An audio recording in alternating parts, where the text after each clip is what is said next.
to our pod, and by that I mean on Wednesdays we read. I'm Hannah. I'm Laura. And we are two best friends who do a deep dive into a new book series, one book at a time. Right now we are cycling through Legendborn, and we are covering the final 20 chapters or 16 chapters. I forget how many The chapters end. of the end of Oathbound. It will end by the end of this. So join along as we think, do we like the one bed trope when 17-year-olds are involved? Who knows? So this was the part that I was just like so conflicted with, but we'll get there. We'll get there. But Laura, before we get there, what are we reading, watching, and or enjoying, you specifically? So I listened to King a Life by Jonathan Eigg. I really, really enjoyed this. This was a biography of Dr. Martin Luther King Jr., and it was fascinating. And Mm. the narrator of the audiobook did a great job. I didn't think that I don't read a lot of nonfiction in general. I several memoirs, but I I read don't. this last year for Oh, did Mega you? May. Did you? Yeah, Okay. I talked to what's his name from who wrote the book Evicted about it. Like I was reading the arc Okay. in Malcolm line, Gladwell or Matthew Desmond.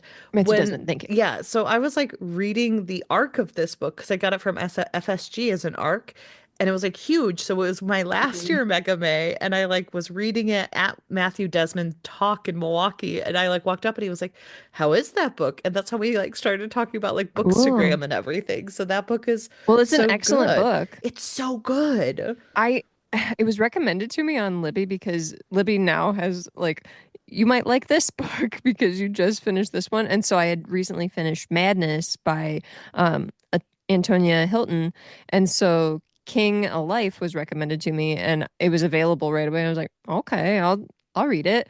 And I really enjoyed it. And the narrator does an excellent job because it's not a book that I would consider dry, whereas No. a lot of times biographies are very dry and hard to get through. This, I think, was a lot easier for me. One, because it was an audiobook, but two, because it was just very interesting in the way that it was written, that it Hmm. was, I wouldn't say like just laying out facts like this happened in this state, this happened in this state, this happened in this state. It was almost cinematic in the way that it was told. And it was a very interesting portrayal of King's life because we did get to see, like, I feel like Dr. Martin Luther King has been like held up on this pedestal that he's like this Hmm. bastion of goodness. And we did get to see a lot of this like background of this very flawed person. Like he did some pretty bad things. Like he plagiarized. And I was shocked by that. I was like, oh my gosh, he plagiarized. It He's also just known for like these wonderful speeches and everything. And there was plagiarism involved. And yeah. so some of that stuff kind of fascinated me and just like all of the unique people that he encountered in his life, just what a like interesting amalgamation of people that just cross Hmm. paths in that period of time, and how I didn't realize that he actually came from like a really privileged family and everything. So a lot of this was me learning a lot about this person who I had very little knowledge of, honestly, because I am incredibly Because all white we're and taught grew about up in a is white like school, and we only talked about like what a wonderful person, he angel. believes that peace above all was important. And it's like Yes. he also was like someone who you could see was being pulled a bunch of different directions, and he was kind of put into the position of Hmm. someone who had to be like peaceful or things like that. And like it Yes. was more about He was who he was around that kind of pushed that narrative. And like that's super fascinating because it also shows that like, hey, the world now is not so different than the world then. There are yes. lots of people who get Very pushed and much. pulled. Yeah, it was very much giving me vibes of like how important politically he was and Hmm. how he was involved with these different presidential candidates and within different presidential administrations and everything, like communicating with presidents. And I also may have to check out, it was mentioned a couple times, the biography of J. Edgar Hoover. And Hmm. that man seems like the biggest D-bag ever. But I'm, I'm fascinated by him now, where I'm like, sounds like a creep. Must read that book. So I may try to get an audio version of that. Hopefully it's not incredibly dry. But Yeah, just learning about J. Edgar Hoover and his almost obsession with King Hmm. was interesting too.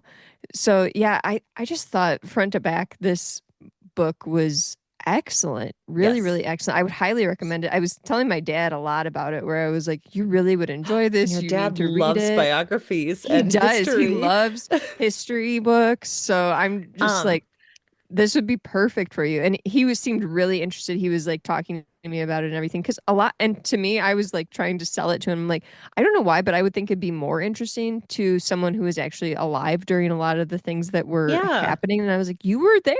Well, not right. there. I mean, he was No, a but child, but yes. he was alive. Yeah. So, Well, small caveat to this, I read it 2 years ago. I forgot. oh, Because time is a construct. But I read it 2 years ago. I wish I had the free copy for your dad. I did give it away to um a bookstagrammer who is black, and I was like, she was like, "Oh, you got that book? Was it good?" And I was like, "Yep, I'm sending it to you because this is something sure. you should get instead of me." And so like I did read that first, but it was so freaking good. It was a Pulitzer Prize winning autobiography, or not Not autobiography, autobiography, biography. biography. And apparently Universal optioned it, so it might be like Really? a movie at some point. They said that Chris Rock is in talks to direct and produce it. So Interesting.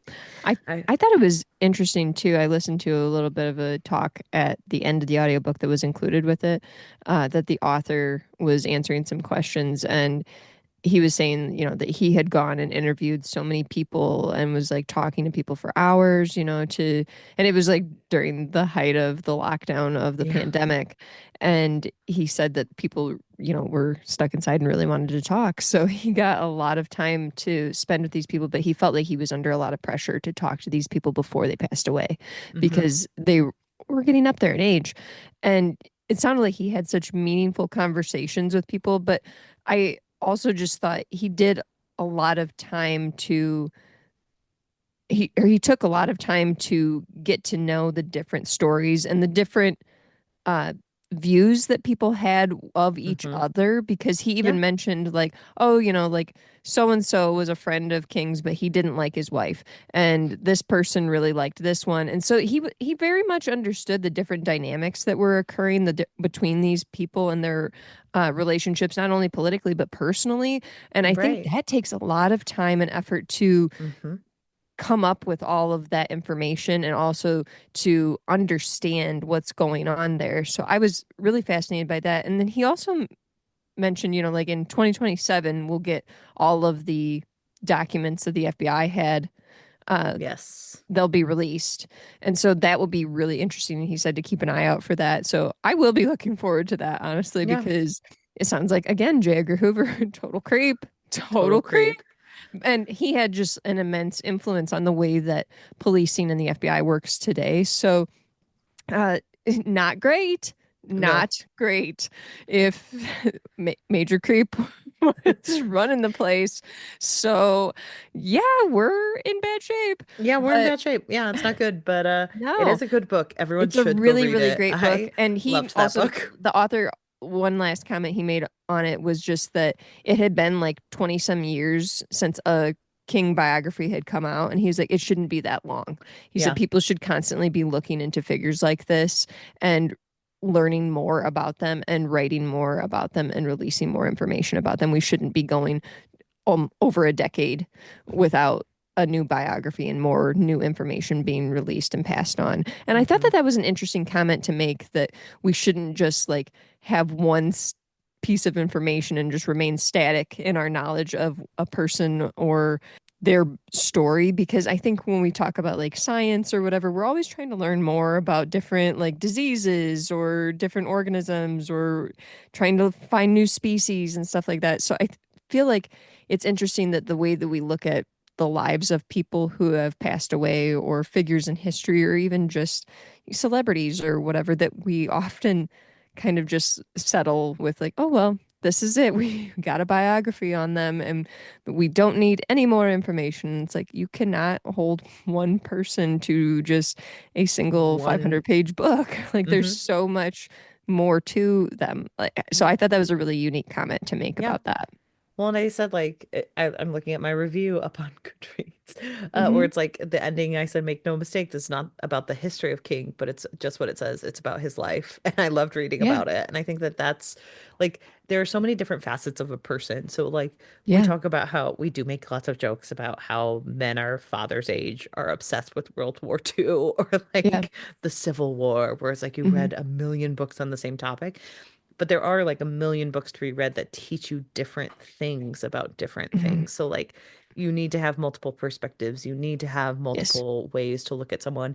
And we need to have like this is an important book because like you said, like Ig was talking to people before they died, and it's probably Hmm. a lot of their like last sentiments about King, and they're the ones that like are not as close, so like you're not going to hold them as tender and hold them as like there's going to be honesty there, and Hmm. you can't And hold I also both think too, back. it's interesting, like when we talk about people who have died, I I sometimes think that the way that we think and talk about the deceased, like our perceptions of people when they're dead are different. Hmm. And sometimes we think of them more fondly and other times not as fondly.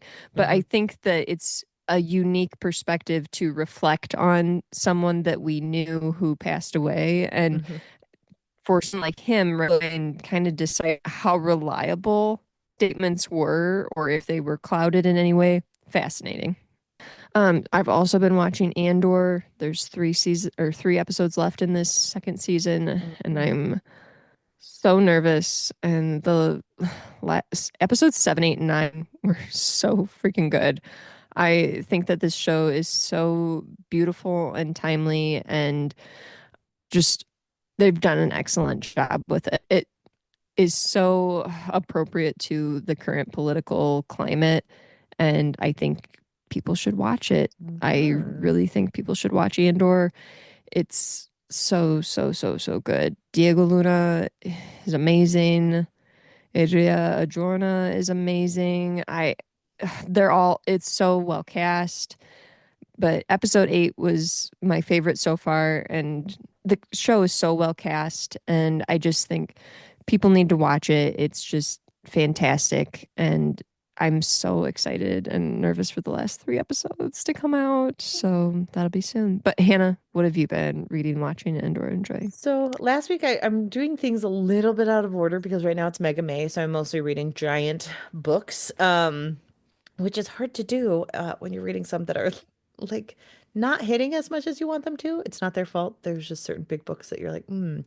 But I'm going back to the drawing board on a couple books that I didn't talk about because we were talking about Emily Henry. And so I read A Song to Drown Rivers by Anne Liang.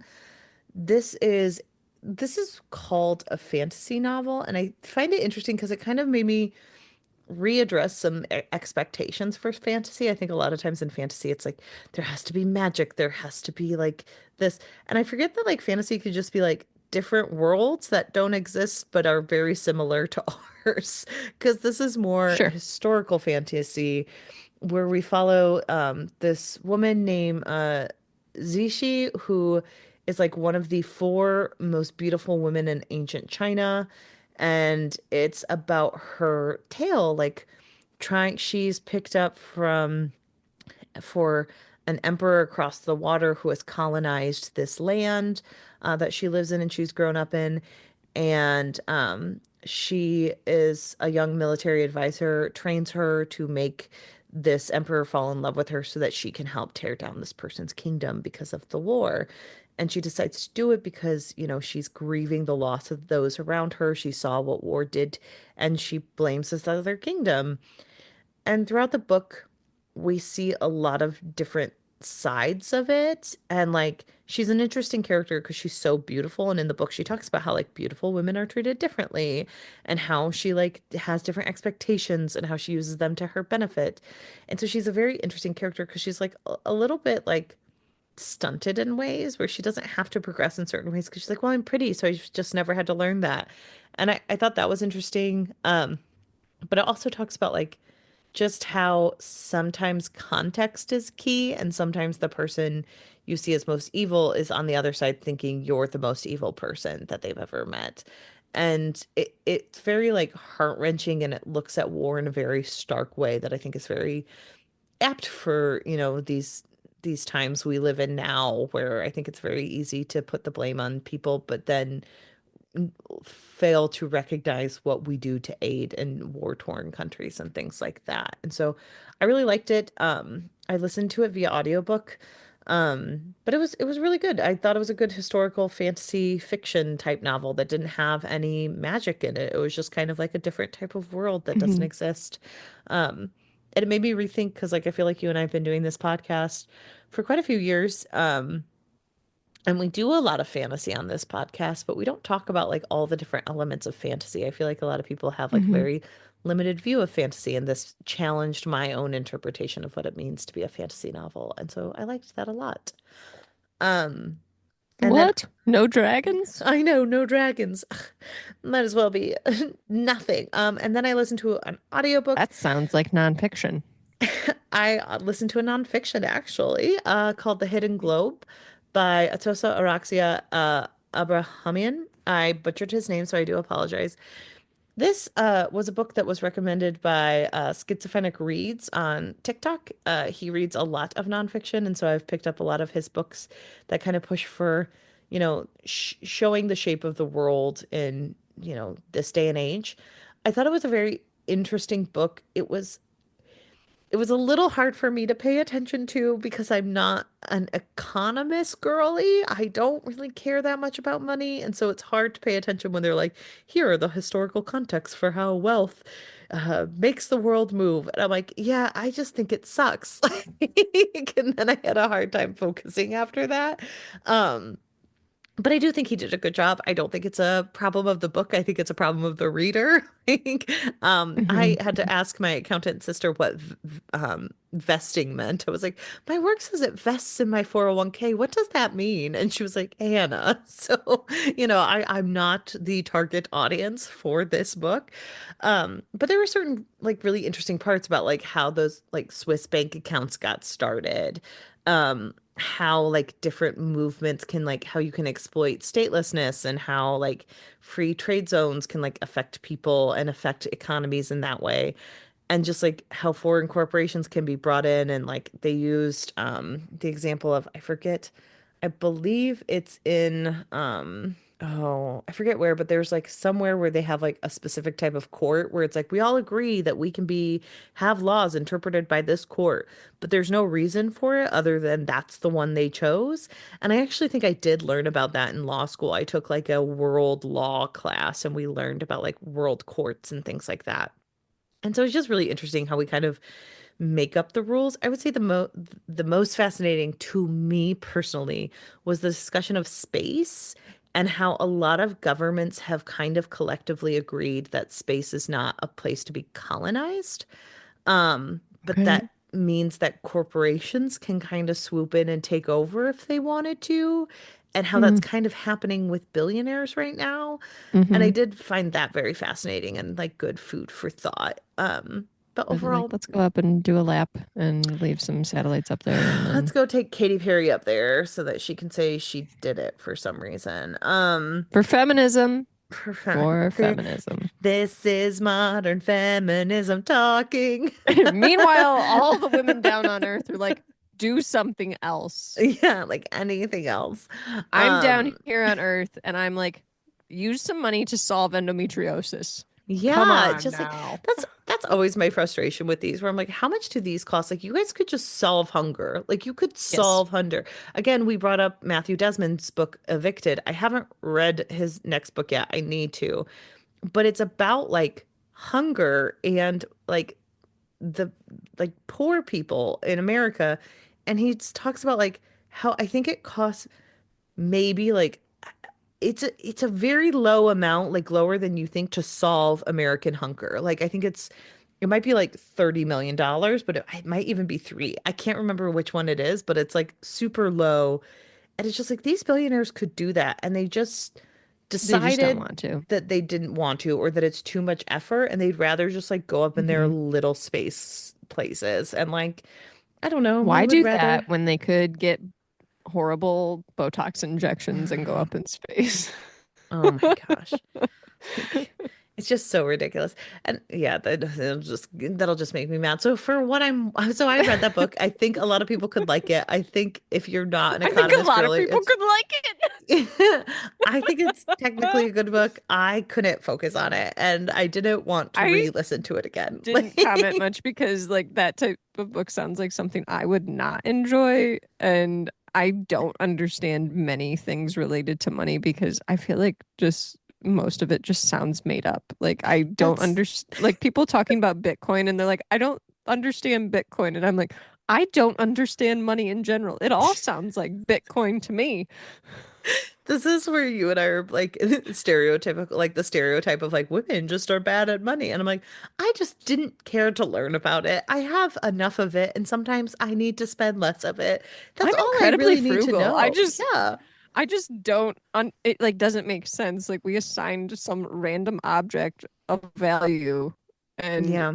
we're transferring money within different accounts and things like that, but it's not technically there because if I go to take out all of my money, they're like, "Oh no, it's loaned out. We actually loaned this out to someone who needed to buy a farm or whatever." And I'm Do like, you "Oh, know how many okay, so people where's it at?" Do you know how many podcasts I've listened to where they describe what happens with George Bailey when there's a run on the bank? And I still couldn't tell you what happens in It's a Wonderful Life when there's a run on the bank. I know he's really worried that No there's not idea. going to be money there at the end of the day, and that's about it. You know what I remember from So that movie? What do you want? You want the moon? I'll throw a lasso around. I remember that she cross-stitched the moon for him, which is insane behavior if you've been on one non-date with a man. Like, she's like, look, I cross-stitched a picture of you lassoing the moon. And I'm like, that is insane behavior, man. What are you doing? Don't do that. He's treating you terribly. What a wild movie. Have you ever seen the like I think it's like from The Simpsons, or there's an alternate ending of like what should have happened in It's a Wonderful Life, where it's like, because the ending is they all pull their money together and they saved him. And they're like, what should have happened is like the uncle comes in and he's like, I remember I put the money in the newspaper and then I handed it to the rich man. And it's like, let's go get the rich man. He stole your money. He deserves to go to Oh, jail. The Simpsons, I have not really watched it at all, but people talk about certain things or like mention certain jokes online, and I'm like, I feel like this is probably a show I would really like, and it sounds like they've predicted so many things and are so smart about things, but I just Yeah. never really got into it. I wasn't allowed to watch it growing up because my mom thought it was I trash wasn't either, television. Yeah. so I never really got We into missed the it boat ever. where we thought it was cool. Um, Yeah, so I yeah, feel like it's too late for me. but There's too so many episodes anyway, out now. It's uh impossible to catch up. well they also said it's like really hard to catch up because like they all stay the same age, so like Yeah. it kind of is weird because it's like, they'll have flashback episodes that happened in the 90s of like when Marge and Homer were younger and it's like 79. And now when they do flashback episodes, it's like it's 1999. Like, it's just like very specific moments in time that they have to like age them up. And so they've talked about like in history, they'll be like, they flash back to when like this person was famous. And then they flash back and it's like, this person is no longer famous. Like, it's just like a Oh weird no. timestamp of things. So I think it would be To hard to go try and back remain all the relevant way. after all these years. Oh my. Yeah, and so I think it's one where you're like, oh, I can enter in at any time and just kind of be there, 'cause it's a moment in time. But anyway, so for what I'm watching, obviously it's a Wonderful Life. No, I'm joking. Yeah. Gotta get those Christmas movies in. Um, so as you know, I love the podcast How Did This Get Made? And I also love Yes. Taskmaster. And Yes. Jason Mantzoukas is on He's on it. Taskmaster season 19. It is a ton of fun. I just love him so much. He has such a specific Same. energy where he seems like so rough around the edges, but also like an old grandpa all rolled into one. Here's the Like, thing. You and I have talked about before on here where I think you specifically have mentioned like his girlfriend being Connie Britton yeah. previously. I don't think they're still Yes. together. No, they're not But still together. you being like kind of amazed by it, but at the same time I think we both are kind of like, but I get it. But I I get get it. it. And Like it's I just think most women would be like, ha ha ha, Jason Mantzoukas, and then just like turn the other direction and be like, I would date him. Yes, I think every woman is like, I would date Jason. And he's always like, I'm single. And I'm like, but why? Women But would how? line up to date you. I just don't understand. Um, and I so think it's one of those deals where it's like, if he's not dating someone, it's because he does not want to. yes, that is probably true. But he's in Taskmaster season 19. Apparently, he reached out to them and asked to be on the show, which I actually know is a Wild. fun fact. He does that with shows. So, like, he was a huge Gilmore Girls fan. And so he just told his agent, like, anytime there's something for Gilmore Girls, like, can I do it? And he, like, actually went on the lot and pitched himself because he just wanted to be on that show really badly. And so I he love was. him. He was on Gilmore Girls A Year in the Life as like a bit because he had talked about it so much. And so he's like, "Oh yeah, if Hmm. there's ever a show that I want to be on, I'm just like agent reach out. Like what's the worst they can say? No." And he's like, "And a lot of times they do because I obviously don't fit in it, but like Yeah, he so has mentioned before that he's like typecast as like the dirtbag in most things now.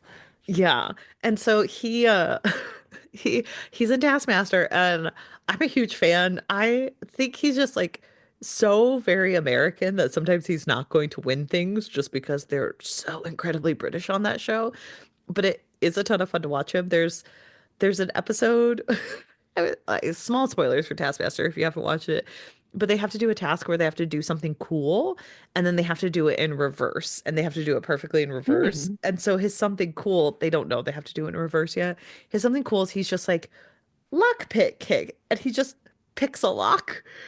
And Oh during no. it, the person who like watches over them, like Alex Horn, he goes, where did you get that? And he goes, my bag. And he just keeps doing it. And it's just like so calm. And he's like, yeah, I learned that Houdini could pick locks and I just always wanted to learn. So I learned. And like, that's very Jason Mantzoukas energy. And he's just like I very, love that people's definition of like cool is so broad though, because like who would think like pick a lock? That's and he's like, cool. I really wanted to pick locks. But like there are moments where like he's sitting there and you forget like he's 50 because you and I are getting older and it's just like Oh harder man. to, yeah, he's in his Yeah. 50s. And he just had a moment where he like patted the man next to him on the back. And I'm like, he's just like this very cool man who's kind of old grandpa energy. I can't explain it. So I have been I enjoying didn't realize that. he was that old. Yeah, he's in his 50s now. So Wow. um he talked about it on How Did This Get Made? Yeah, he's 52. So he was born in Okay. 1972 in Massachusetts. So I've One of been my enjoying favorite it. jokes about him from Brooklyn Nine-Nine is when he's like doing Tai Chi up in that apartment window, supposedly, and Rosa like notices that it's not him because the guy who's impersonating him doing Tai Chi in the apartment has a pancake butt. And I think that's so funny that Jason Mantzoukas has a very toned butt. Perfect. Perfect. We would date him. Yep, So absolutely. that is what I'm enjoying right now, and it's a good time. And then we rewatched season one of Ted Lasso, excellent show. And I'm watching Severance season two, wild show, wild season two. Everybody's been talking about it. I know there is a random scene where there's a severed floor, like people who work on the severed floor, so they don't remember who they are when they're down there, and they are taking care of goats, Laura. And I specifically have kept repeating, those people leave work and they smell of goats. Imagine just walking out of work and just smelling of goat and not knowing why. I Could you will say imagine? though, I don't know that there's a strong goat smell unless it's a particular time of year. Then there is a strong goat smell. But But like, there's maybe I also just just don't like, notice farm animal smell in general but anymore. like Maybe I'm farm immune. animal smell does have like a specific smell. Like it smells of hay, it smells of like grass and dirt and like all those things rolled into one. And those are just people who leave work and smell of goat. Like and So they're like farm not animals. showering or anything?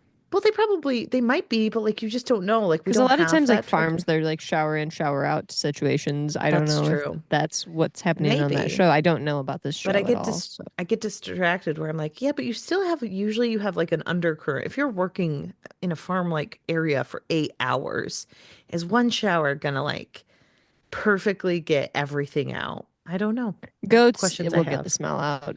Okay. Uh, pigs, absolutely not. Okay. Well, Pigs, this it you will heard take it multiple here. showers and I know this because I worked on a pig farm for a little while, Oh, um, and also have worked with cattle a lot and stuff too. So, like, if you're working with pigs for a short period of time, you will smell like pigs for a while. mm, If you okay. work with pigs for an extensive period of time, even after you shower, you will still smell like pigs. So, yeah, and I feel like the same is true of cattle, but I feel like and people don't care about these smells probably, but I just know this because I have thought about this extensively, where it's like I was wondering, so this is you helpful work on information a for me. cattle farm, and I feel like the smell is not as strong and like permeating as with pigs, but it can stick to you in the same way that the pig smell Mm, can. But the cattle smell doesn't bother me as much either, so that's also part of it. But I don't necessarily feel like sheep and goats have the same type of smell. It's more of an oily smell with sheep mm, because of the okay. lanolin in their wool. And then goats, me in particular, I don't feel that they have a super strong smell unless it is breeding season in the fall where the bucks have a very, very strong smell that's Mm, almost like the only way I can describe it is like skunk like. And that okay. is difficult to get that smell off of you, but Got like it. you can shower and be fine. But Okay. Good yeah, to know. pigs for sure you're not gonna get that smell off of you in one shower. But I would assume if it's just like a shower in, shower out situation that they would be able to get a goat smell off of them. But I don't know what's happening there. If it's something where they just go in and they work with goats all day and then they leave, they probably would smell like straw and stuff Right. like that. So, I don't know. and at I least have hair and things on them. So, Right. See, this is the information I needed to know everyone. So thank you, mhm, Laura, mhm. for going down that deep dive Yep, of I've do worked the on too many Severance farms. people smell of goat or not? So I know lots of smells. Honestly, I sometimes question if I have a very strong sense of smell because I think something got like whacked up with my sense of smell. Not during COVID, like long before. yeah, I have had like not the greatest sense of smell because other people will like notice smells and it takes me longer to notice smells, but like I can still smell, interesting. but it takes me longer to notice them. So I don't know if I've just got a less strong sense of smell. Hmm. I don't know. Probably why I'm good at so many other things like vision and just kidding. I am my husband can't smell, so unless it's Oh, very, very really? strong. Yeah, he has a bad sense of smell. So Yeah, well, I is can he smell anything or just like he can smell some things, but it takes a while. hmm Um, which is great because he's also a vegan, so we eat a lot of beans in our house. Oh, So convenient. convenient for me specifically. Yeah. Um, with that said, should we dive into Let's do Oathbound? it. Let's cycle back in. Cycle back in where, we have everyone just kind of coming apart and then coming together immediately the next day. Where it's like Zoe's mad at her, and then the next day Zoe is the only voice of reason in this entire book. So bring me to There's a the Zoe. lot of very much like YA vibes happening in this last section where it's like I'm mad at just you. No, I'm not. yeah, where it's like take a breath, like, and then when you think about like the amount of time that's passed again, you are again thrown for a loop. You're like, what? That's where I'm like, Zoe is the only one who gets it because the next day Yeah. Bree goes down to talk to Zoe and Mariah, and she explains to Zoe what's happening and like what's happened to her through the course of all of these books. And Zoe's like, it's only been like 7 months? What are Mhm. you? That's the time of 7 years, Bree. What are you talking Yes. about? And she immediately is like, nope, I forgive you. This is ridiculous. You've been Mhm. through enough. I'm not going to be mad at you anymore. Um, and then Nick kind of comes in and he's pulled aside by these group of white men. Mhm. And Zoe can listen in on the conversation. She says it's just like a bunch of old people who are interested in getting to know Nick as a new person here. But there's also like all these layers of underlying racism because like they Yeah. know he's married to or he's going to be married to a black woman. They're not asking her for this information. They're specifically only reaching out to Nick, saying that like they're interested in bringing him into the fold and watching him grow and all of these things. And so Nick comes over, and you can tell that Zoe's kind of calling him out on it to see, like, she doesn't trust this man. It's a random white Hmm. man that she's never met. And so she's kind of like, don't you see what's happening? And Nick is being the helpful ally, hashtag ally. And he's like, yeah, I get it. This sucks. But also, we need all the help we can get. They're not going to Well, talk to you guys. And he's kind of so, like, I'm doing this to get information and I yeah, have to play a part here. And he's good at it. They mentioned like, oh yeah, he's good at he like wears his rubbing different elbows with these faces. people. Yeah. And so then they have to go to a communion, which is just a way of saying Mikhail like asks people five invasive questions and he feeds Hmm. off their answers. Like he's feeding off their secrecy Which is and very like, Colin Robinson. yeah, Mikhail, the energy vampire. Um, That's immediately what I thought of. I was like, it's Colin Robinson, but a- more sinister. and these are the people who weren't at the auction at the time of the attempted Yes. theft. This will eventually include Nick and Bree. Hmm. Hmm. And so he tries to suss out who broke into the vaults. And he's trying to suss out who broke into the vaults. There is that other thief that they're contending with. And so Nick's like, I don't know what we do if they find that person. Um, but we realize that this goes along with what Erebus has said about Mikhail, that he mostly feeds off the souls of Hmm. others and some of their worser traits. And they kind of all admit that this is really weird and like violating in a very different type of way. Yeah. And so, and Which it she, is. It is. yes, It's an uncomfortable thing to like ask people very like awkward and deep questions and then humiliate them or yeah, make them feel awful in front of people and then feed but off Brie the also emotions that realizes come from them. that he's not mesmering people all that much. No. Like, people are also getting off on this, but this is who they are, which Hmm. is also really gross because it's just kind of like that bystander effect where no one Hmm. wants to step in and they kind of like to see. She like likens it to like the guillotine and things like that, where you're Hmm. watching people be executed. Ava does finally show up. Ava, the least trustworthy person in this book, who walks in and is like, I I'm mean, untrustworthy, and then walks right out. we all know that Ava's not to be messed with. She does admit during this time that she was kind of hoping that Nick would die during this incident. She was like, I yeah, kind of know. hoping you wouldn't be alive by now. And she was hoping to get the crown back to her people since it was stolen from the Morganes. She said that anything bad that happens of it, if they like, they need to get to it. They want to start Camelin. They want it to come to fruition sooner, so that the Legendborn will all like pretty much kill themselves. And Because this, doesn't Nick like reveal this to them, like how they got involved and like how he got involved with her and like what the story is behind her? he does that later Okay, once we're not Bree there yet. sees Okay. him half naked. But Oh he's kind of yes, I like was distracted by that part. you were distracted by his abs. The No. way that his upper body is so much larger and it just V's down. Ew. Yes, It is weird to say that about a 17-year-old. that's what But she like says. I know. Tracy Uh Deonn said it, not me. I'm but repeating. this is where Bree realizes that they're all going after the crown and they're going after the Yes. same thing. Um, and this is also where it's revealed to Nick that Bree left with the Shadow King because Zoe is like, Hmm. well, the king, and he's like, the king. And he's like, I thought that guy was dead. Like, I thought the Shadow King was dead. And Mariah's like, no, he's been hunting root crafters and he's going after them. And Nick is horrified that Bree would align herself with someone this powerful and this dangerous. Hmm. And Bree has her reasons and she kind of tries to show him that. And it feels like Nick's coming around and he will come around very quickly in the section Yeah, because he's that's kind of like just heartbroken a little bit too. yeah. But that night, Bree and Nick are attacked by some warlocks. They take them out, but it's kind of telling that something more is going on. Yeah. And also, I was questioning how chill they were, where they were like, let's just bring them back into the passage. And I'm like, they're going to remember you beat them up, or the person who sent them is going Hmm. to, like, if this was Mikhail, it's going to be obvious. And then it Yeah. wasn't obvious. So it obviously wasn't Mikhail.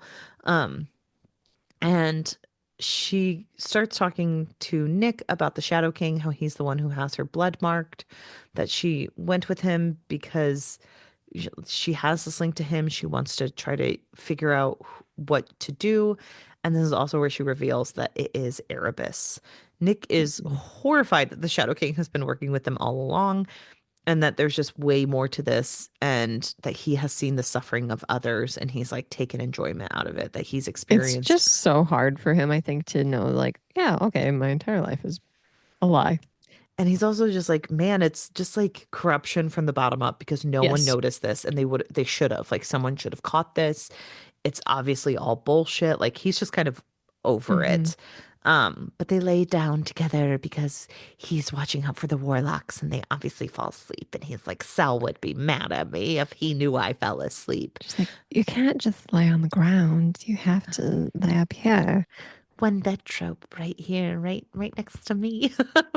I Then get it that this is a suite and this is like a California king bed, but it looks like I left my sweater over on that side, so there's definitely no room over there. oh dear. And so they then Nick goes to take care of some stuff in the morning. Bree goes downstairs and she admits to Mariah and Zoe that she burned everything to the ground. Hmm. This is a moment where Mariah's incredibly frustrated, and she does kind of like blame Bree 'cause she's sitting there frustrated, being like, "You were the one. You're the one who's supposed to help us." And Bree's fighting for her personhood here, where she's like, "You don't Hmm. understand what it's like to be the person everyone relies on. I'm only one person. I can't do this." And Zoe again has to step in and be the voice of reason. And she says, you guys act like you're supposed to be the perfect ancestors, but you have only lived this one life, and your ancestors have watched other people have these life experiences." Hmm. And she talks about how it's unfair to them that she has root crafters in her family, and they don't treat ancestors like they're held on this pedestal, that it's all just a Yeah, part of who they are. yeah, she's very much like realistic about it, where it's like, you guys are the only ones who do this. Like, you don't have to be like this. This is literally your choice. Hmm. And then Nick comes in. He says, um, they kind of have a discussion about what Bree wants, and Bree doesn't know what she wants, but Well, she because says she she doesn't thinks, have her memory totally. And this is where things get fuzzy for me, even with this whole remaining section here.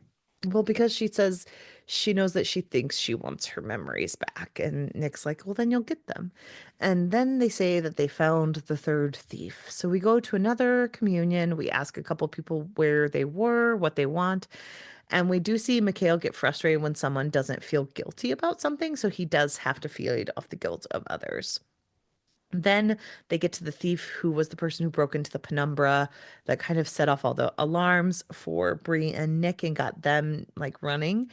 And this Hmm. is someone who he says he can't name who it was, but he does say she made him. And Ava like runs away after this pretty. It's like, oh, I wonder who it And was. Nick and Brie, this is one of those funny moments where a lot of times in these books, like Dion will be like, It's obviously this person, that it's obviously not them." But Hmm. it like they're like, "It's obviously Ava." And then throughout the rest of the book, it's like, No, it's obvious, it's Ava." Yes. Nick and Brie run after her, but Nick is much faster than Brie, so she falls behind. She has to go back to dinner. And this is a weird page where she was like, dinner was horrible. She had to sit there with Mariah and Zoe. And I was like, why are we reading about this right now? Like, it's fine. Because then she goes to leave and a hand grabs her and pulls her into a closet. And it's just Nick again. And I was like, well, you guys Yes. could have just run to the next scene It's like, together. that was anticlimactic, but okay.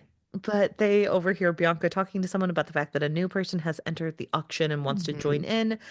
He's waiting out by the gates, and they're going to let him in because he's a pretty big player, which is pretty huge because everyone has to be vetted and has to Hmm. stay the weekend and all of these different things.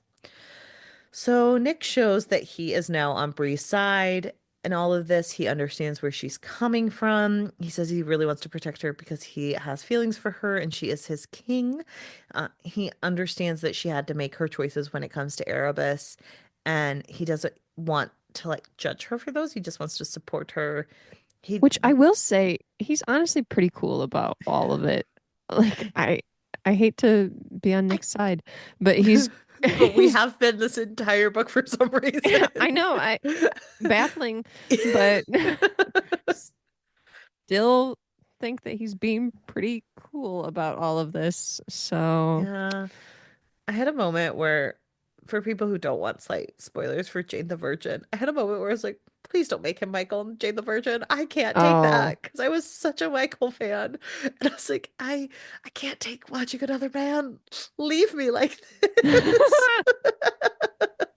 Um, because he's just been I so don't know that great. that's a worry yet. Yeah, but this is where he goes to take a shower. They do admit to like feeling deeply for each other, Hmm. and they want to fuck. Like, but And Nick this is says, where I'm like, I struggle with this because there's like intimate moments that occur here, and I don't know how to feel about it considering she doesn't have her memories. I get that it's consensual, but she it's doesn't hard. fully have her memories, which is difficult for me. And she has like this immense longing for him, but doesn't understand why. But again, it's still consensual, I guess, but I feel fuzzy less of a for way me. about it because he's never lying to her about anything. Like No. he's very upfront with her about stuff. And I do feel like it's like, well, if you were someone who lost your memories, but you know that you felt some type of way for a person, even if you didn't have all your memories, like as long as they were being open and honest with you, I think it's Hmm. okay. And so that's why I never felt weird about their I relationship guess under more I'm just intimate like no. an incredibly like I don't trust people in general, so Laura's just like, I, no, couldn't be I me. rarely trust people. So if somebody I Um, just met at some random party that is like, "Oh, well, you don't remember, but we're actually in a relationship and I we used to do do all think it these helps that things." we Uh, know that he's being totally honest with her, but she also yeah. doesn't feel that hesitation. So she was feeling She that doesn't feel that hesitation. hesitation with anyone though. That's where it's That's like the true. difference between me and her where I'm like, if this was a book about Laura, she would she would Laura have would not be having no it. allies because like the fact that Bree makes friends so quickly in this and like immediately like people are like, "Oh, I like her." And she's like so close with people. Like, don't you remember at the beginning of this book where she and Zoe were not friends and then very quickly friends? I just love that, like, Laura listened to this via audiobook, but I just like imagining you turning the pages of this chonker of a book going, couldn't be me. And just like, I know it couldn't be me. um, so anyway, they do have an It would have intimate been moment. Cameron would have ended. So And Nick does say during this that like he doesn't want to continue until she has her full memories, which I also think is unfair because it's like, what if she never gets them back, but go off again, Lancelot? it's tricky. Yeah. But he also says that like it's more important that he doesn't want to do this while they're pretending to be fiancés because like their Hmm. emotions are complicated and this is a complicated situation. So he wants to Again, give it's her such a the short time and period of space. time too, where it's like It's been she 2 days. immediately is, yeah, it's like 2 days, and she immediately is like, I think I'm in love. Yeah. I'm like, Brie does show. Brie. Well, also, she's such a teenage girl, Yes, they're stereotypical teenage both girl in so many teenagers. moments because she's sitting there like, is it because I'm a virgin? And he's like, well, I didn't know that, but thank you for telling me. Oh my gosh. Um, but it's the next day, it's their turn for communion, and as people are And going away for the auction, surprise. Nick like doesn't want to go downstairs. In the morning, he talks about like Sal and kind of like how Cell is like a very angry person, but he hopes that like his mom can help control some of it, but he can never control his anger. So they're just Honestly, kind the of way having. he talked about Cell was a little weird to me because I thought it would be a little more loving than it was, but it was not that loving. I don't know. I don't think their trauma has fully been processed yet Sure. because they really did hate each other at the beginning of 7 months ago.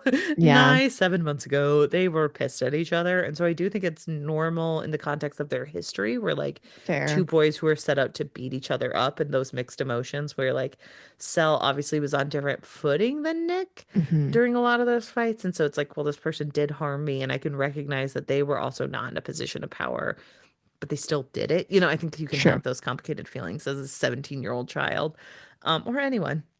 But anyway, they they go downstairs before Nick goes to communion. So weird to call this communion. He has to go to the bathroom.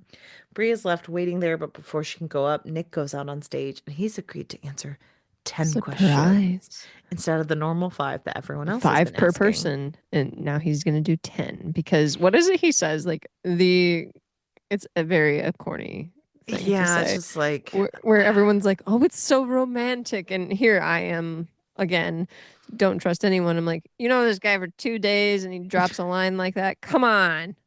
he's just like, I would never want her to go through something like this ever again. Because she's worth so much She's more than worth me so well, and that's like part of or the something 10 like that. questions is they go into it. he says that he doesn't know who did all the break-ins. He kind of has like a Mhm. workaround for this because he does know Bree broke in. But he does admit that he knows about Bree and Cell, saying like, "Oh, Oh she was yeah. with someone who's very important to me, and they were very close in some way, shape, or form." And they're like, "Are And you here Bree okay is with over at that?" the side, like, I what? did that? No. And Nick knows about that, even though Erebus Even told though me about I it. do not know So about that. yeah. Well, Erebus told her, but she kind of was like She confused still of doesn't like, know though. yeah. And so he he's like, I get it though, because I don't deserve her. I'm not good enough for her. I've done terrible things. This man will Done do so many terrible things. things. It's like you killed one man in self-defense, and he's like, bad news. And you're He's the like, most important. You all have killed multiple people, but I have done the worst. I killed a Merlin. I'm bad news. And so he kind of just like goes into this, and it's deeply unnerving for everyone. Mikhail's feeding off of it. And then Nick kind of runs off, and Mhm. as she goes to chase after him, she runs into someone who recognizes her through the mask, and he realizes that she doesn't remember him, and he walks away, being like, good information to know. Will we immediately find out who this man is in two scenes? Yes, we will. Yes, absolutely. Um, she goes to the room, she finds Nick. They have a talk about their relationship through like a door. And his killing of Forgot it Zhao. was through It was because he hasn't walked out with a with a door. his little naked body yet. Um, Yes. It's not a little naked body, Hannah. I know it's a tall naked body that This I is like don't want to think about. Henry Cavill body. For the 17-year-old boy, like, um, Believable. and she's just kind of like, you didn't kill Zhao on purpose. It was in self-defense, and he's just like, I'm bad news. Uh, and they're coming together again. But then Nick shows her what he's been hiding under all those clothes, and it's not his abs. I thought you were gonna go there, like, and he shows her his magic wand. No, he has that covered, the towel. Um, he has a shard of the crown embedded in him. Oh, that he got from Ava because And we she find out wants that it. the Morgaines have been doing this for years. I'm a little confused on the world building of this, so So bear this was with me confusing to here. me too because it's like they can pass their power to another Morgaine that's in the line just by like touching them or something, right? They have to have a piece of the crown in them, and then they can touch them, and it like imbues them with like the spirit of Morgaine, the Mm-hmm. original one, but she like breaks herself off a little bit more than others, I think, for Yeah. like the powers and things like that. And that's how she passes down her lineage. It's not through like birth, it's through like this Hmm. kind of power and like putting the crown in Kind of them. vampirish. hmm And Nick had it put in him because he wants to make sure that Arthur can never take over Bree again. And if he has the crown, he has the power to pretty much like kill Arthur and end all of this. Can you If imagine being this obsessed with someone you met 7 months ago? Yes, I could because I do remember what it was like to be 16, Laura, and in love with a boy who did not care that I That you would existed. give your life? Look, I was a dramatic 17-year-old once too. Do I think Nick could have just found the theater and been much healthier? Yes. This boy watched Pride and Prejudice 2005 way too many times. He could have just written some Harry Potter fan fiction and called it a day, okay? You know how many people see themselves in Brie? I'm definitely a Nick, okay? But he is like, I would never let Arthur take over you. And if he ever comes back again, I could end it all and you could survive. And she's like, but you would die, Nick. And he's like, I don't want to die, but I just might have to because I'm He bad was like, news. it'll all be worth it if I save you. It's It's okay. So the next day, they have the auction, and Nick reveals that the person she ran into was Gabriel, the regent. Mhm. They all go into this. Ava comes in. and she purchases the And she's crown. become like immense villain at this point where it's just Yeah. like villainy, villainy, villainy. And And also, like, it's so weird okay, because for so long they kept telling us, like, Ava is evil. And I was like, right. I don't really get that vibe. She just kind of seems like she's here. And then in this scene, it's like, no, Ava is evil. And I'm like, She okay, I just guess comes I in and she's believe like singing you. poor unfortunate souls. Like, how Mother did we knows miss best. that? Pay attention to mother. Like, is that a Mother Gothel outfit? Did we miss that? What did she change? Oh my gosh, she is Jafar's staff? And she just walks in, she buys the crown for 9 million of Nick's dollars. Uh-huh. And then she like goes out into the crowd to get it. But then the next thing that comes up for sale is a bunch of root from root crafters. And Hmm. each of the roots has a specific color, and one is Bree, the that Bree The gold. recognizes from the girl who was stolen, which means Erebus didn't feed off this girl. Hmm. But Bree and the rest of them have a moment where I've recently been a little bit more anxious as I switch medication. So I've been rewatching How I Met Your Mother to fall asleep. And they talk about Oh, like the worst timeline. I know the worst timeline when you're on How I Met Your Mother and you're like, whew, I'm skipping 5 episodes because I can't Here's the watch any thing. of these. I have also Um, had that conversation with my therapist where I'm like, I can tell what type of state I am in based on like what I'm rewatching, what my comedy rewatch show is. yeah. It's never good when it's How I Met Your Mother, guys. No. Um, and because also like you're skipping so many episodes because you'll watch one and you're like, I physically could not bring myself to watch the next five. I'm just gonna I skip get so those. mad at Ted and like I'm practically yelling at the TV like people do with sports. Yeah, exactly. It's And a sport for so, me. yeah. But you know, in How I Met Your Mother, where they're like, and then I had one of our famous silent conversations. They Yeah. all have a silent conversation where they're like, we giving up on this crown? We giving up on this crown? We're going after the girls? Yes, we are. Like, no one Mhm. questions. Um, so they all decide that they're going to do this, but Gabriel swoops in and buys the root and the root crafters, which is also like the most horrifying scene in this, where it's like Yes, because it's the literal slave obviously, trade. yeah, it's So literal like slave trade. it's Like no very one triggering cares. to see that, but okay. Yes. And no one cares. So, but people don't step in for the slave trade. They No. step in that it's unfair that this person got to jump in at the final hour and Hmm. he got to purchase It's it. like, So, what? He didn't get his bidding number at the right time. and so then all hell breaks loose. All the Hmm. warlocks start fighting. Bree and Nick are in the fray. Everyone's just like fighting, fighting, fighting. It's an action scene. Hannah didn't pay as much attention to it as Fighting, fighting, fighting. fighting, fighting, fighting. It's an Um, action scene. things are happening. Hannah stopped taking notes around now, so she's just raw dogging it, moving Fade to forward. black. But Erebus shows up and he locks, and it does fade to black actually because like It he does because knocks things go Bree black out. for her. Yeah, and then she like And she comes wakes up in like to a closet or something, like a she tight comes to in space. like a dungeon. Like they're all in a Hmm. dungeon together. Yeah. And Erebus is like, I'm gonna keep you here for safekeeping. And he's like, I know that you were about to double cross me. I knew you were going after the root crafters. You thought I was feeding on them, but I wasn't. But now you're in trouble. Like that's pretty much what And he's it's doing. he very much says like exactly that. But it's a little confusing because like, okay, but you kind of miss the narrative, my guy. Okay. He's also pretending to be another person named I Lawson. And I was like, know. who's Lawson? I honestly can't remember. And then I looked it up. And you want to know what Google told me? Lawson is Erebus's alias. And I was like, that is incredibly unhelpful information. Who was he to start with? Um, He has like all these personas though that he's like stolen from people. for a second, I thought it was Larkin. And I was like, is this going to That would be have been this would have been way better. devastating. But it would have been devastating because it's just like, oh, he was just like seducing Will for his own Oh, you know amusement. what? That Like I mean, that would suck for Will, but that would have been honestly kind of epic if it that would have was been, happening. but like it wasn't. I was just really Because then he confused. also had like this insider in okay, doing You're I, Laura's I about to go write some fan fiction, I'm guys. writing fanfic. But I did think it was him.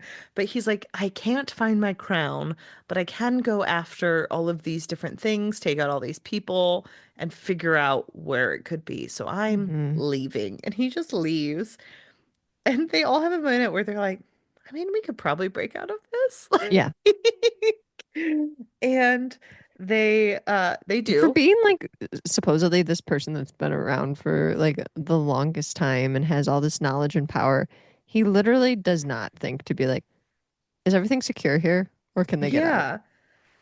I don't know. Well, oh, and I also forgot that like the mage guards showed up and like were fighting Bree Oh and yeah. everything too. So that was all part of the fray. That was part of the action That was scene that all of the fight scene, fight scene, fight fight, fight, scene. fight, fight, right. Everybody was fighting, fighting.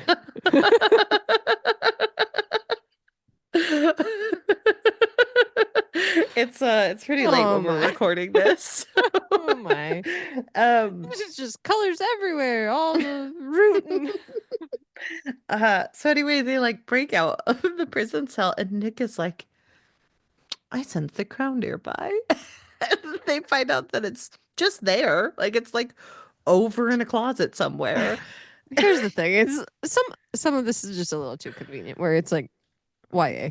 It's plot witching all over the place. Yeah, a little bit. Uh, and then they're like about to head out and they're like, but we have to save these root crafters. Where could Mhm. they possibly be? And Which I'm so Breeze, glad that they did focus on that because yes. that was very uncomfortable to Oh, read and I about forgot them. they broke out of the cell because Valak and Valak and what's it, Emil? Emil, They showed yes, they up show up. So and Emil they're the and ones that like Valak helped made them get out. friends, and Emil can like move tons of earth. So they broke them out of the prison. Yes. And so Well, then they because go they get the pulled crown. the bars apart, don't they, to get them Yes. out? And so then they pull the bars apart. They go, they get the crown, and they also realize that the girls are being held at the institute since Gabriel is the one who bought them. Um, I also like this because when they find the crown, they have this argument of like, who can touch it? Can you touch it? Can you touch it? Then they just put a towel over it. Kind of like it's like Medusa's head, where they're like, we Yeah. need to just cover that up because we You don't just need know. to like don't directly touch it, guys, but like we do own coats. Anyone got a piece of cloth? Um, so William and Lark go after it because they're already at the Institute because plot witching is happening. Yes. They're like, use Gabriel's name and you can get in, which is also the funniest thing because later in the book they're like, it worked. And I was like, you guys tried to come on the property days ago. You're telling me the security people who saw you tried to come on the property, you didn't mention Gabriel's name. You came back and mentioned it. We're like, no questions. No questions. I was so confused by that. I was like, you could have had them No like, oh, questions. we haven't even tried to go on the property yet. Oh, there's a code. We think we they probably haven't changed. They just were like, Gabriel, you're done. Like, so funny to me. I, I couldn't handle it when Most that happened. I was like, incompetent security. so confused. And they're like, well, the Merlins are spread pretty thin. And I was like, what? It's such a silly reason. Why would They're that using ever the they're using the post-pandemic like people just haven't gone back to work yet. be? We're understaffed because people won't go back to work. Oh gosh. It's just that one guy who just lets people on the property if they say they know Gabriel. Oh my gosh. But anyway, so they go back to Valak's um space, his club. They're Mhm. talking. Valak is the only one who gets like super mad at Bree for the decisions she's been making when he he becomes Tyra Banks, being He's like, "We were furious. all rooting for you, like every single one of us." And they're all kind of trying to defend Bree during this, and she's struggling with it. Valak is Mhm. pissed at her. And they end up having to tell him that he has to like go take a beat because he's just Well, like they're dangerous at very this like point. Mariah is just like, you don't have any room to talk. Like you Yeah. can't say anything right now. And he's like, really? I can't? they're like, no. Um, and who? So Valak, yeah, they make him go take a beat. Lou and Harriet are like, they're trying to talk to them through all of this. Well, yeah, Um, because they're like, oh, it's Bree. And she's like, I and don't Mariah says something know like, this is Lou. you. And they're like, we know her. I'm like, okay. Well, and so it's like a nice reunion where, again, this is also where I'm like, oh, this is a really weird like memory block where she's like, well, I know Mhm. root crafters, so I obviously know these women. I was like, Right. what a weird specific like loophole to have. But then the girls who were taken arrive, they reunite them with their families. The girl who ran into her named Nora is like, thank you for remembering me. She's like, Thank you for I knew you would come get me. I'm like, oh, And it's this nice moment where they talk about like how the fundamentals of Bria's have not changed. Like she still put these women over her own safety. She put them hmm over, you know, accomplishing things. She just wants to do what's right for people. And it's just Brie. And it's really right. nice. So she also sees Will again. They kind of have a moment where she's like, "Oh yeah, I know you because you're the scion of Gawain," and it's like, yeah, she remembers that person. She just doesn't remember him specifically. What a weird Him, thing to have. which is very much where I struggle to figure things out, where I'm like, I guess plot witching, But we find out that they had syringes there of Bree's blood, and which is so creepy. it's so creepy. And Nick points out that like, hey, if you can't control the tool, you're going to try to figure out how to remake or destroy the tool. And that's what they're doing with Bree. They're trying to test her blood. They're trying to go after root crafters. They're doing all these horrible things in a way to try to stay in power. And like it's just corruption all the way up. It's like Yep. turtles all the way down. And like they're all admitting that like Nick's right and he's on the right side of history, I guess. Well, and Um Tracy Deonn would have us believe that as well. Yeah, I know. I mean, I do believe it. So, um, and Valak does take a look at Bree and he gets even angry at her because we find out that Erebus pulled out a piece of Bree's soul. So there's a piece missing. hmm We find out that it is cleanly cut, so he likely wanted to put it back into her at some point, but it's not something that Valak can It fix. has to It's be something that's broken freely off. given too. Yes, and so she freely gave this.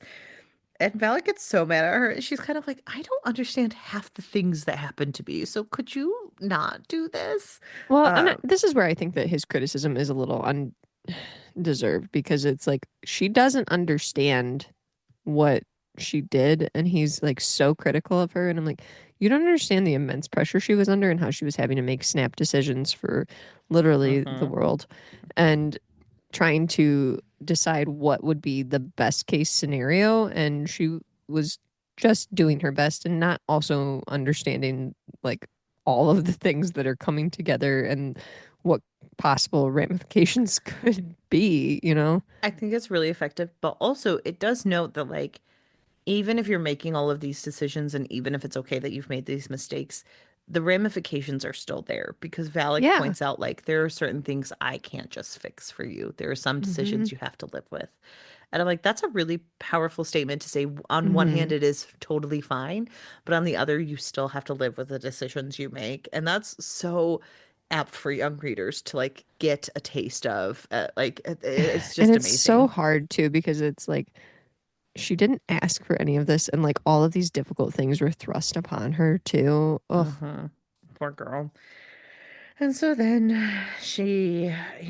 they recoup, they get together. She gets together with Nick on the roof.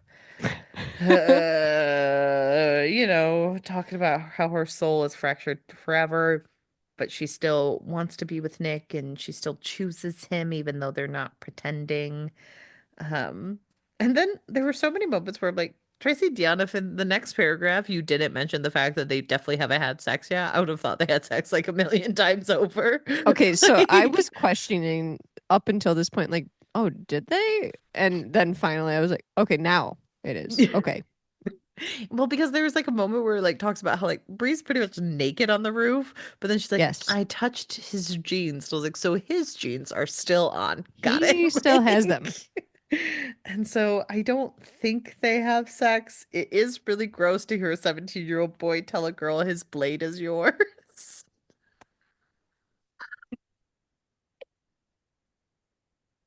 Oh, I wish I She could thinks scream. it's so romantic.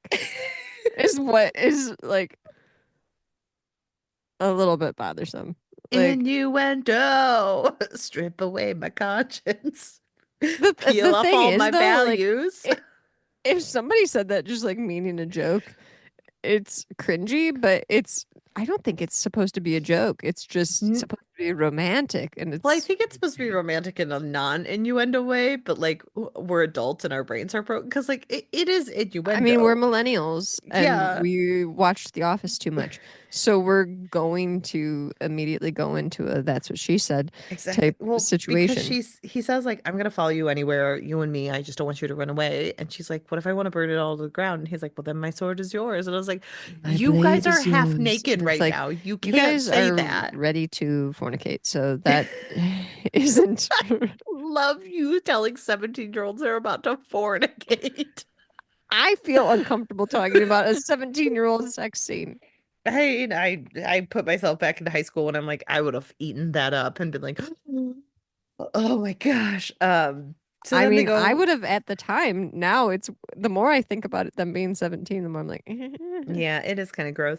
But they do go find Valak after they don't go to the bone zone. But maybe they do. Who knows? I think they Um, do, don't I they? don't know. I have no idea, Laura. Like I it thought doesn't they really did. say. I I thought they honestly did. would not be shocked if she is still a virgin so that she Oh, I thought can they did because there's like mentions of like grabbing thighs and her like straddling him and I think stuff. it's all foreplay because I think it would have been more Interesting. fade to black. And I think it would have been a little bit more like put upon that like I mean, I There's trust probably Tracy Deonn to going, point out that like virginity losing can hurt and things like that. And that's that's not fair. Maybe that quite what hasn't happened happened. yet. Um, And so you know anyway, what? There'd probably be more mentions of like her thinking about this afterwards, like yes. the blade was the largest sword ever, like that kind of thing. Yeah, and I him just can't being believe like, "I'm a I'm this terrible changed. person that I put you through that." I also think there would be a lot more guilt of Nick being like, we're not supposed to do that. I also didn't Yeah. think he had a condom on him, and I do think they would have practiced safe sex. Well, because So, there could be, well, isn't it mentioned that there's like could be horrible consequences of, yes, yeah, them having a child together? Yeah, yes, so he would exactly. feel So, immensely guilty about that. I don't think he would have done it without a condom. Right. Things we never thought we'd be talking about in this book.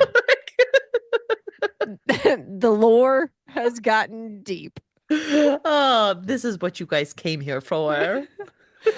You know what? We don't understand how the Morganes and the crown and all that works, but we are digging deep into whether or Did not Hannah give you a play-by-play of the fight scene? No, she said they fight, fight, fight, fight, fight. fight, fight, fight. But we did have a deep dive into did these two fuck or not?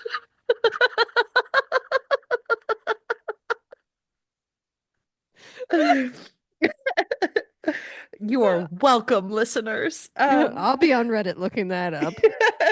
So then they talk to Valak, and he they kind of talk about like how she fights, she fails, but she rises again, how that is still fundamentally Hmm. her, how all of this stuff is just her, and that they just You get back knocked down, but you get up again. but this also is really weird because he's like, we're in this safe location where all of my runes are guarding you. Let's go to a different place. And I was like, why? It seems like you guys are really safe there. Um, Because they need some attention. It's, they thrive on it. so they go to Lou and Harriet's. This is They funny too.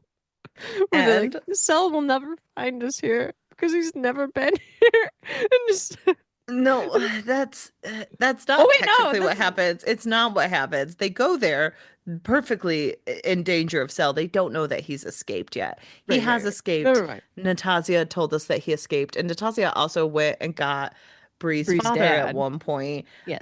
He was being guarded by Merlin. She took them all out.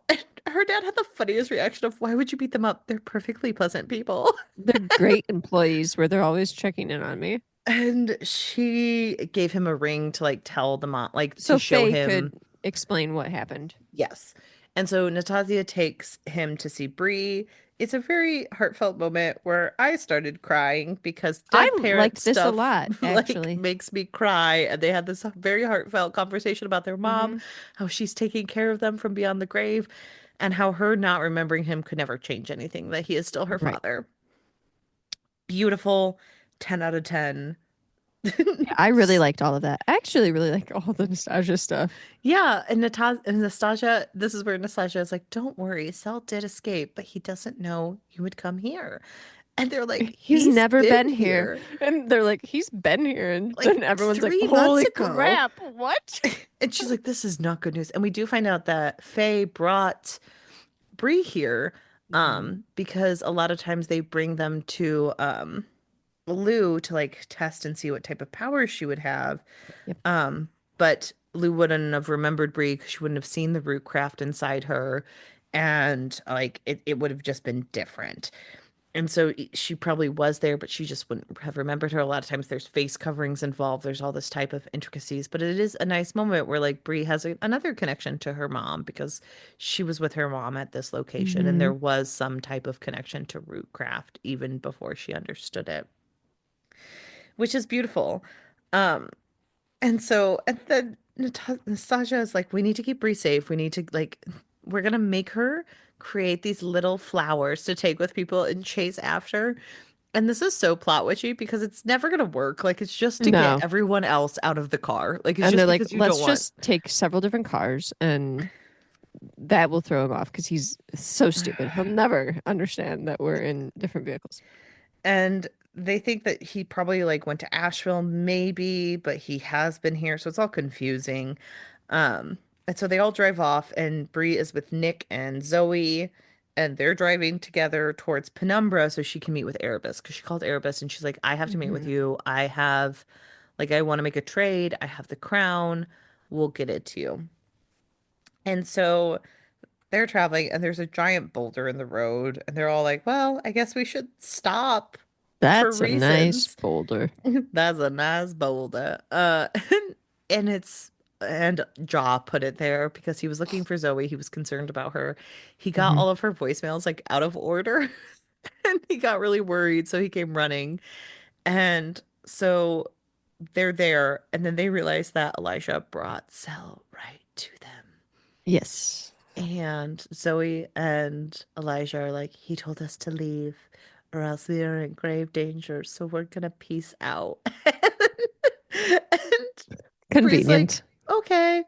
And so it's just Bree and Nick, and Cell comes, and he's not what Bree was expecting because she has no memory of this man. Mm-mm. And He's never Cell, what we expect he's never, because I forgot what he was like, and then I read the when we section. I'm first like, met him. he's always been this way, hasn't he? Yes.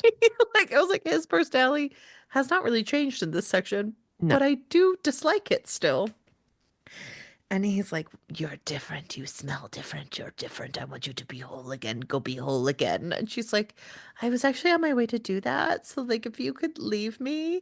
Actually, if you could move that boulder, that'd be great. And Nick, and he's like, Nicholas, what are you doing here? Of course, you two be together. Did you know that we were together once? And he's like, I was aware, actually. Thank you. And it's just a very strange moment where he's like, all right, you go. I will be back for you. And then they go to Erebus. Oh, and when she told him that they would meet, she was like, "You'll have my mercy." Um, which of course he will. So they go to Penumbra. They're walking up to Erebus, and she tries to make another deal with him. She wants her soul fragment for the crown, that they'll remove the enchantment so he can get back to it. Um, and Nick's like, I can remove it. I have this for you, so we can give you this. Um, and he gives her another deal where he says, and oh, sorry, before this, he told her that he wanted to teach her to be ruthless. That's very important for this section.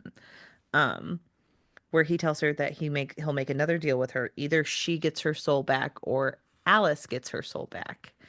Um, and she It is an says, awful choice. yes. And she ends up picking her own soul. Um, Which and oh, sorry.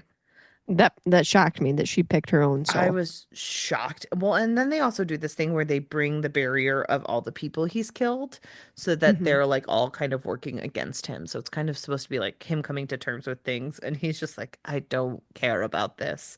Um, but it does weaken him in some type of way. And then he gives her soul back and he says that she is in fact ruthless now, but it'll never be the same because there is scar tissue, so she's not fully whole. And then Nick starts to unbind the crown so he can finally get to it. And he is about to get there. And then when there's an X, Nick is like, now! And they like attack Erebus. And um Cell shows up. And this is so random. And so like pretty much Erebus fails to get his crown back. Hmm. They call him R1 and And this he is the moment where Erebus is like, names have power. Careful what you say, boy. he runs away saying, I'll get you my pretties and my crown too one day. Um but Pretty much. then Cell is there and he looks at the crown and he's like, this is interesting. And they're like, don't touch it, Cell. It could kill you. And then he's like, uh, she's like, you might die. And she remembers who he is now. So all their history is there. And then Cell moves his hand a little like it's pulsing, and Bree's blood mark goes haywire. It starts to freak out and she And feels it. they have a moment where they're like, that's Cell doing that. And she's like, this type of power can be passed down generationally. And then we have a moment where we find out that Cell is Arwen's son. And he grabs the Hmm. crown and it is his. And he's like, oh, look, what do we have here? A A king, a knight. prince, and a knight. What will we do now? And yeah, and that is he is transformed, and that is the end of book 3 of Oathbound. Did you see it coming, Laura? Because I did not. I, honestly, I was so distracted by like all of the Nick and memory loss stuff that I did not even think about what could be going on with Cell. I was just like, whatever. I never thought about the Bloodmark thing of like, maybe it's not him. I was like, it's obviously him. He's just being a Hmm. little weirdo. And he's not. He was not doing that on purpose. And it was just Cell's obsession with Bree. Hmm. Yeah. I'm not a Cell fan. I did not miss him, Laura. And now he's back. So He's back in full force now. And this was very much a Nick book. So yeah, I feel like, so I feel like the one before this, Bloodmarked, was more of a Cell book. it was very much a Cell book. Oh, And then we're gonna maybe get more Cell in the next book, you I think we think? might get both of them in the next book. I think they Oh, might both be it's here. back to Legendborn. Uh, Yeah, cycling but again. like we are cycling again. Is I this mean, supposed to be 5 books? Is that what I'm remembering? I don't remember. That sounds right. So So we're in for we'll the long see. haul. We're in it for the long haul. And next week, we will be diving in to the characters and themes of this book. And boy, Yes. is there a lot to cover. So, Yeah. and more discussion of did Bree lose her virginity or I not? mean, I think we can do an entire bonus episode on what exactly has happened between these people because I'm also confused a little bit when they're talking about like, do you know I was with her? And I'm like, this is where I get confused when teenagers talk about stuff where they're like, "Oh, so and so cheated on me," or "I was hooked up with her," and I'm like, define what you mean by that because I don't know what hookup means to you. I know what it means to me, but I need to hear you say it. What happened? Laura is the old lady being like, I know we both know what that means, but could you tell me just so I know we both know I what know we that both can say is? those words, but I need you to explain what it means. So, yeah, I mean, I think, I don't know. It's hard I do because, like, question it though, because it's like YA. So I wonder if it is written to be a little ambiguous where like the reader can either interpret it from like a very innocent teenage standpoint to be like, they hooked up, or if it's like, are we supposed to think literally like they hooked up? Or I it's hard for me to say. I think usually in these types of books, they do a fade to black if they're going to do something like losing virginity storyline. Okay. And so that's where I'm at, but I understand what you're saying, and you're not wrong I'm that it's gonna ask the people of confusing. Reddit. Did Nick and Bree have sex? I really want you to and get back to us next week. I So you could mean, nobody also, knows my account. It's anonymous. they might find it. Have you thought about the fact that you may have just told them how to find you? Um, but if you guys have anything to discuss with if of the Bree Should and I Nick make a burner Reddit account to ask these difficult questions about did these teenage characters? um so well, I mean, we will find out next week as we discuss Mhm. further if you want to add us on your discussions. Yeah, Um let us know what you think. How far did it go? how far did Nick and Bree did they go all the way? See the line where the sky meets the sea. It It calls guides me. me. Um, so you can let us know on Blue Sky or on Instagram. You can follow us at OWWR Pod. Those are the main places that we are right now. Yes. We pretty much only do Twitter posts for updating.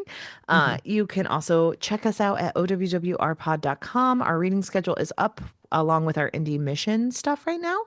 And we have some great content coming your way. So make sure you are following along with that and make sure you're entering the giveaway for one signed copy Yay. of They Come in the Night by Ravi Nove. We are excited to read their work. I think Uh, it's Avi. Avi, That's how oh, you, I'm sorry. Ravi, Avi. nah, Avi. And so they will be coming on the podcast to discuss their work in June. So we are very excited about that. So make sure you're following along and getting that book read because it is over 500 It's a pages. chunker. So it is the time because it is Mega May where we are Hmm. focusing on 500 plus page novels. So now is the perfect time to get that book, enter the giveaway, and try to win a signed copy of that. Hmm. So, we have all of that going on. And then next week, we will dive into what our next series will be. I think we've talked about it a lot, but we'll give you guys a reminder before we go into Indie Mission. But make sure you're following along. Make sure you're rating, reviewing, and subscribing. It is the best way to Hmm. get to see And tell what a we are friend. doing. Tell a friend. We really enjoy making this content for you, and we hope you enjoy. Yeah. We Uh, appreciate you listening today. yeah, to our wild takes. But join us next time. Bye. Bye.